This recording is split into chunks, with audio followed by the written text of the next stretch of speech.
Você certamente sabe que existem explicações astronômicas para os anos, os meses e os dias. Mas e quanto ao ciclo semanal? Já se perguntou sobre isso? Ao olharmos para os povos do passado, podemos observar que sempre houve uma divisão de tempo chamada semana, com ciclos de 7 dias. E o sétimo dia, o sábado, tem o nome formado a partir de uma raiz comum nas línguas semíticas, com as consoantes SBT ou SPT, que em vários idiomas significa descanso. Isso é algo no mínimo curioso. A origem do ciclo semanal permanece sem explicação além daquela apresentada na Bíblia. O que há de tão especial no último dia da semana, o sábado? Qual a sua origem e propósito? Podemos listar pelo menos 3 benefícios que Deus deseja oferecer a seus filhos e filhas por meio desse dia. O sétimo dia da semana aparece pela primeira vez em Gênesis capítulo 2, versos 1 a 3, como um presente a toda a humanidade, assim como o matrimônio. O texto bíblico nos diz que no sétimo dia Deus fez 3 coisas. Primeiro, descansou de toda a sua obra. Segundo, abençoou esse dia. Terceiro, santificou o dia de sábado. Evidentemente que Deus não se cansa. Ao contrário, é Ele quem renova nossas forças. Então, qual o motivo de Deus ter descansado no sábado? É importante lembrar mais uma vez o princípio ensinado por Jesus Cristo no Novo Testamento. Ele disse: o sábado foi estabelecido por causa do homem, e não o homem por causa do sábado. Como um pai que deixa o exemplo para o filho, assim Deus estava ensinando ao primeiro casal, criado no dia anterior, qual era o dia específico para o descanso. Há um detalhe importante que devemos ressaltar aqui.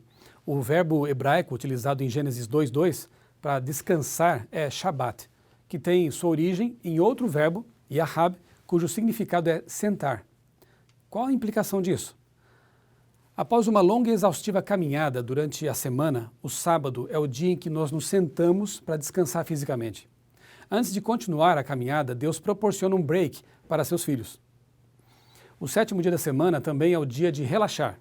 Em Êxodo 20, de 8 a 11, no quarto mandamento, somos informados de que Deus descansou nesse dia de toda a obra que como Criador fizera. Isso está no verso 11. Em português, não vemos diferença entre a atividade de Deus em Gênesis e em Êxodo. No entanto, no original hebraico, podemos notar uma diferença. O verbo ali não é Shabat.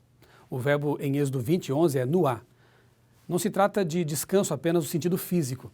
Nuá tem a ideia de tranquilidade, repouso, relaxamento. Para aqueles que vivem uma vida agitada, dividida entre trabalho e estudo, o sábado ele se apresenta como um oásis no meio do deserto. Não é apenas um descanso físico, é também um descanso mental. O terceiro benefício pode ser encontrado na última parte de Êxodo 31, verso 17. Novamente somos informados de que Deus criou o mundo em 6 dias e descansou no 7º, mas o texto adiciona a frase "e tomou alento", que é a tradução do verbo nafash, cujo significado é tomar fôlego, alento. E é bom lembrar que esse verbo está relacionado com o substantivo nefesh, que significa pessoa, ser vivo e vida. Qual a importância disso? O tomar fôlego, de Êxodo 31, tem a mesma ideia no Salmo 23, verso 3, um dos capítulos mais amados pelos cristãos em todos os tempos. Descrevendo o cuidado do pastor para com a ovelha, o salmista diz que ele refrigera minha alma, nefesh, fazendo-a repousar em pastos agradáveis e águas tranquilas. Que maravilhoso insight sobre o papel do sábado na vida do ser humano. Quando devidamente observado, esse período de tempo renova a nefesh, renova a nossa vida. Somos informados pelo Novo Testamento de que Jesus, o personagem principal da fé cristã, observava o sábado, que Paulo, o grande missionário do cristianismo primitivo, também observava o sábado. Mesmo diante desses textos, muitos cristãos afirmam que o domingo, e não o sábado, é o dia de guarda correto. A tese doutoral do erudito Samuel Bakhioc, que abordou extensamente o tópico da mudança do sábado para o domingo, deixou claro que essa mudança foi feita no 2º século depois de Cristo, quando alguns pais da igreja estavam sendo influenciados pelo sentimento antissemita da época, bem como pelo mitraísmo, que era o culto ao sol, tão difundido pelo Império Romano. Ou seja, nem Jesus, nem seus apóstolos são responsáveis por essa alteração, por essa mudança. Para muitos cristãos, Colossenses 2,16 ensina que o mandamento do sábado foi abolido.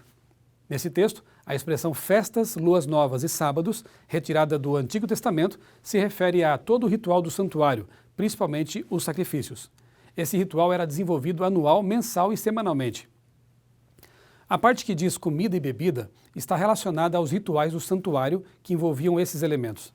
Em Colossenses de 1 a 3, capítulo 1 até o capítulo 3, Paulo fala de que Cristo realiza nossa salvação na cruz e no céu. O santuário era apenas uma sombra, um símbolo daquilo que seria feito por Cristo. Portanto, esse texto não diz que os sábados foram abolidos, e sim que os sacrifícios desenvolvidos no santuário, nesse dia, esses sim, foram abolidos. Resumindo, o sábado é um símbolo preciso do que é a salvação. Em lugar de santificar um local, Deus santificou o tempo. E o tempo sempre vem ao nosso encontro, semanalmente. Da mesma forma, temos a garantia de que nosso Deus é aquele que sai ao nosso encontro quando insistimos em viver longe de sua presença. O que impede você de desfrutar as horas tão abençoadas do próximo sábado? Faça um plano com Deus e aproveite o descanso físico e mental e a renovação da vida que é proporcionada nesse dia. Não restam dúvidas de que o sábado é uma fatia semanal da eternidade.